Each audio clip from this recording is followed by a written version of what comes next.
Founder director pro socio sports and games federation रो आमे गोटे sports promotion and development organisation आमे grass root sports रे majorly काम करू तो आशाएं सहित तो सेमती आमे बहुत जड़ित थिलु लास्ट 10 वर्ष हैला किंतु से माने जेबे हमकु लास्ट ईयर कहिले जे से माने सब इनिशिएटिव पिला मानक पई करि सारचंती किंतु से माने स्पोर्ट्स पई भी किछि इनिशिएटिव नबाक चाहछन देखिया चाहछन जे पिलांकर केते इंटरेस्ट रहउची स्पोर्ट्स रे सेति बळे आमे तांको सहित ए स्पोर्ट्स इवेंट ऑर्गेनाइज कलु याद रे आमे बहुत सारा ट्रैक एंड फील्ड इवेंट रखिथिलु ता छड़ा किछि आमे तांकर एंटरटेनमेंट पाई जेतो से माने बहुत छोटो छोटो पिला अछंती से गोडा जेंती sack race spoon and lemon race से गोडा सब रखिथिलु आमे देखिलु जे पिलांकर उत्साह बहुत अधिका माने स्पोर्ट्स गोटे जिनस तांका पई नुवा नुहे काहे कि ना से माने माने बहुत छोट बळु स्पोर्ट्स को एक्सपोज हेचंती किंतु गोटे फॉर्मल वे रे तांको गोटे स्पोर्ट्स सिखेबा तांको डिसिप्लिन करबा आ ताको भी मेन स्ट्रीम स्पोर्ट्स रे हमें केमती नहीं पारिबो सेटा हमर चेष्टा रही छे आमे या भी भाबिछु कि जेहेतु पिलांकर बहुत आमे आग्रह देखिलुनु स्पोर्ट्स प्रति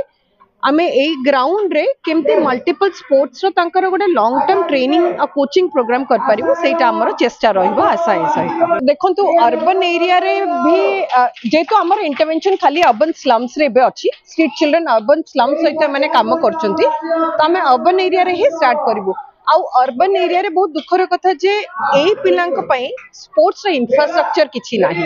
माने आमे जोठी कहिलुनो कि आमे बहुत बड़ बड़ इवेंट होस्ट करूछु वर्ल्ड कप हॉकी हेची आउ कलिंग स्टेडियम आउ बहुत सारा इंफ्रास्ट्रक्चर हमर एठी हेई गलानी किंतु एई पिलांको सही एक्सेस टा इंफ्रास्ट्रक्चर को नाही तांको जणा नाही जे सेपंज केमिति पहुंचियार अछि तांको हाथ धरिया पे तांको कोचिंग करिया पे भी के लोक नाहंती तो सेही जो गैप टा अछि हमें सेटा ब्रिज करिया को चेष्टा करछु आमे भाबिछु जे तांकर जेमति आज सखाळे भी हमर चीफ गेस्ट आस्थिले प्रमोद भगत और से भी शेयर करथुले कि सी केमती बहुत ही मार्जिनलाइज बैकग्राउंड रो आसीचंते किंतु सी ओलंपिक पंद पहुंची पाले तो आमे भाबुछु जे सेटा तांक पई गोटे बहुत बड़ इंस्पायरिंग स्टोरी रहिबो तो को भी बैकग्राउंड रो आसी कि किछ भी अचीव करबा इम्पॉसिबल नुहे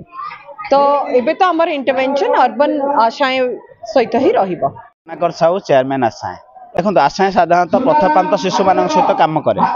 ओडिशार एकमात्र अनुष्ठान जे प्रथमपांत शिशु मानकर शैशव सुरक्षा पाई काम करछ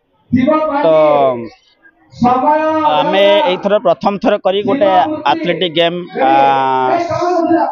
राज्य स्तर करथुलु जोत्री पाखापाखि 270 रु अधिक पिला एथे भाग नेथिले तो एटा समानक पाई गोटे प्रथम सुजोग थिला जे निजर खेल को समाने प्रदर्शित करिया पाई आपण माने जानि थिबे साधारणतः भाव जो माने प्रथमपांत अवस्था रुहंती समान मेनस्ट्रीम खेल सहित कौन एक्सेसिबिलिटी नथा समान तो विभिन्न प्रकार खेल खेलु थांती किंतु मेनस्ट्रीम खेल गोटे ट्रैक रे चलीबा सिस्टमैटिक वे रे खेलिबा तो एटा तांका पाई संभवपर होय न विश्वरंजन महांती मु जने national level athlete union national रे गोल्ड मेडल अछि 100 मीटर मु बहुत खुशी की आशा परिवार को देबी कि मते एमिति ओडे सुजोग देइचंदी मु मोर किछि कंट्रीब्यूशन देई पाइली आज मो जो टाइम टा देइछि मते बहुत खुशी लागुची आ एटा बहुत भलो प्रचेष्टा अछि जे एवरी ईयर मते से डाकिबे मु प्रति वर्ष आसी ताको हेल्प ऑलमोस्ट समते सैटिस्फाइड तांको भितर केत जण बहुत एक्स्ट्राऑर्डिनरी अछंती सेमानु मु कथा होची तांको माने सीनियर सहित कि सेमानु केमती भलो ट्रेनिंग देई कि सेमानु को मु हेल्प करबे स्टेट नेशनल लेवल नबा तो मु ट्राई करबी मो चरण रेड्डी पढ़ी 9th क्लास रे दमन हाई स्कूल काडियार भाग नेली हारिगली प्रैक्टिस करथिली बोले भाग नेथिली किंतु हारिगली प्राइज नेबी बोली भी आशा रख नथली प्रैक्टिस तो करली।